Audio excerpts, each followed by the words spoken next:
Hello everyone, this is Vajvan Singh from Galaxy English Academy, and this is our fifth day of learning basic English grammar. Today we will learn the clause and its types. So let's begin. Clause. A clause is a group of words. Clause words का एक ऐसा group होता है that has its meaning, जिसका अपना meaning तो हो but not complete sense, लेकिन उसका अपना complete sense नहीं होता है. It has its own subject and verb. इसका अपना एक subject होता है और अपनी इसकी एक verb होती है. It sometimes may have a complement or an object also. कई बार इसमें complement या इसमें object भी हो सकता है, but that is not compulsory to be there. लेकिन ऐसा ज़रूरी नहीं है कि वो हो, लेकिन subject और verb ज़रूर होगी इसमें, ठीक है. और एग्जाम्पल के लिए मैंने दो यहाँ पे क्लॉजेज लिखी हैं. जैसे नंबर 1 लिखा है ही सेड टू मी, उसने मुझसे कहा. अब इसमें मीनिंग तो है, उसने मुझसे कहा, लेकिन कंप्लीट सेंस नहीं है. तुरंत आपके मन से क्वेश्चन निकलेगा क्या कहा. You would just frequently ask what did he से, उसने क्या कहा. तो ये कंप्लीट सेंस नहीं दे पा रहा है. और वैसे इसमें सब्जेक्ट भी है, वर्ब भी है एंड ऑब्जेक्ट भी है हमारे पास. सब्जेक्ट वर्ब ऑब्जेक्ट जो कि सेंटेंस में होता है उस तरह से इसमें दोनों सारी चीज़ें हैं, लेकिन इसमें पूरा सेंस नहीं है सेंटेंस की तरह. दूसरा लिखा है that you are my friend, कि तुम मेरे दोस्त हो. कि अब इससे पहले क्या पेपर पे लिखा था या फिर उसने मुझसे कहा, कुछ ना कुछ इससे पहले बात होगी. तो ये अपना मीनिंग पूरा नहीं दे पा रहा है. ये दो अलग अलग टाइप की क्लॉजेज हैं. ये प्रिंसिपल क्लॉज होती है और ये सबऑर्डिनेट क्लॉज होती है. मैंने फिलहाल दोनों के एग्जाम्पल यहाँ पे आपको समझाने के लिए लिखे हैं कि दोनों तरह की इस तरह की क्लॉजेज आपको देखने को मिल सकती हैं. अब टाइप्स में आ जा. अभी एक और चीज़ रह गई है. A clause looks like a sentence. एक क्लॉज देखने में सेंटेंस जैसी लगती है बट एक्चुअली, लेकिन वास्तव में it is a part of sentence. लेकिन वास्तव में ये एक सेंटेंस का सिर्फ एक पार्ट होती है, ये सेंटेंस नहीं होती है. अब इसके टाइप्स के बारे में बात कर लेते हैं. On the basis of functions, अगर इनके फंक्शंस के बेस पर, इनके काम के आधार पर कि वर्क कैसे करती हैं क्लॉजेज, अगर इस बेस पर हम इनको क्लासीफाई करेंगे then we will have 3 types of clauses. तो हमारे पास 3 टाइप की क्लॉजेज होंगी. कौन कौन सी? Number 1 principal clause, subordinate clause and third coordinate clause. अब ये होती क्या है? जैसा कि इसका नाम है प्रिंसिपल, प्रिंसिपल का मीनिंग होता है मेन, इसलिए मैंने यहाँ पे लिखा है मेन क्लॉज. किसी सेंटेंस के अंदर जो मेन रोल प्ले करती है, जिस पर पूरा सेंटेंस टिका होता है, वो क्लॉज प्रिंसिपल क्लॉज कहलाती है. सबऑर्डिनेट क्लॉज, इसे आप डिपेंडेंट क्लॉज भी कह सकते हो. ये डिपेंड होती है, किस पर डिपेंड होती है? ये डिपेंड होती है प्रिंसिपल क्लॉज पर. तो ऐसी क्लॉज जो अपना मीनिंग देने के लिए प्रिंसिपल क्लॉज पे डिपेंड हो, वो सबऑर्डिनेट क्लॉज होती है. मुझे पता है आपको क्लियरली समझ में नहीं आ रहा होगा अभी, क्योंकि इन्हें हमने बाइफरकेट करके सेपरेटली नहीं समझा है. यहाँ आपको सिर्फ इतना ध्यान रखना है क्लॉज क्या होती है, क्लॉज के 3 टाइप्स होते हैं और उनका शॉर्ट डिस्क्रिप्शन. इसके बाद एक सेपरेट वीडियो हर क्लॉज के लिए अलग अलग बनाई जाएगी, जिसमें प्रिंसिपल क्लॉज आपको अलग से समझाऊंगा मैं, सबऑर्डिनेट क्लॉज अलग से समझाऊंगा और कोऑर्डिनेट क्लॉज अलग से समझाई जाएंगी. तो इसके लिए आप टेंशन ना लें कि इनके एग्जाम्पल्स भी मैं नीचे लिखे हैं अभी, लेकिन और भी क्लियर इसको नेक्स्ट वीडियो में करेंगे.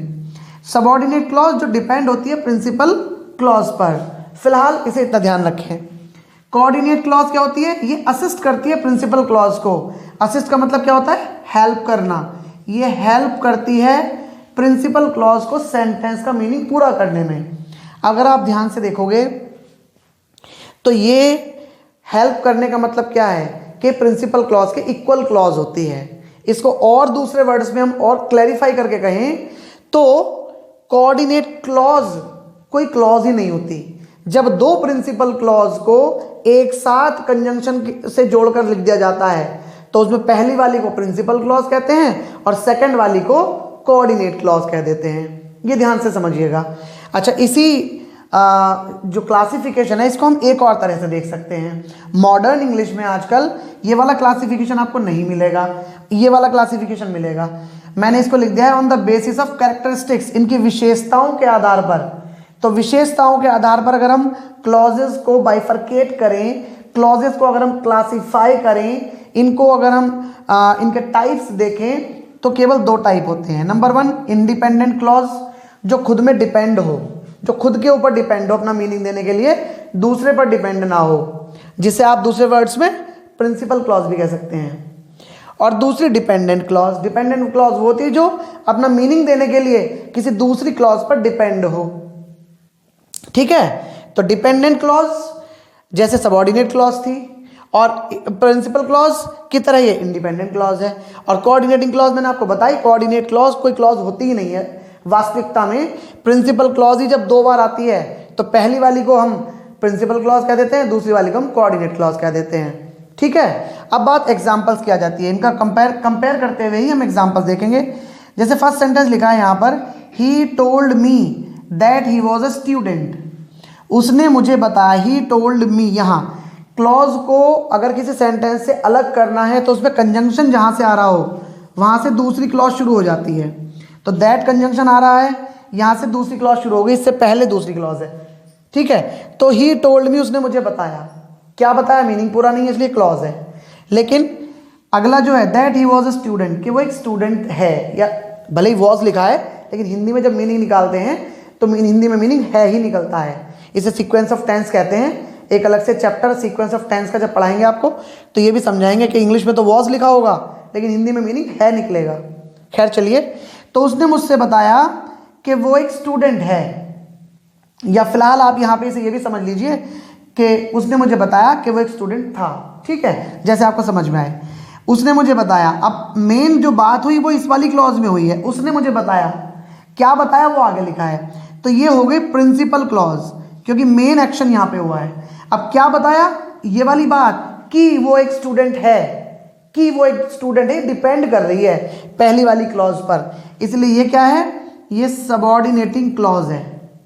अगले सेंटेंस में चलते हैं, ही केम, वह आया, एंड हिज ब्रदर लेफ्ट, और उसका भाई चला गया।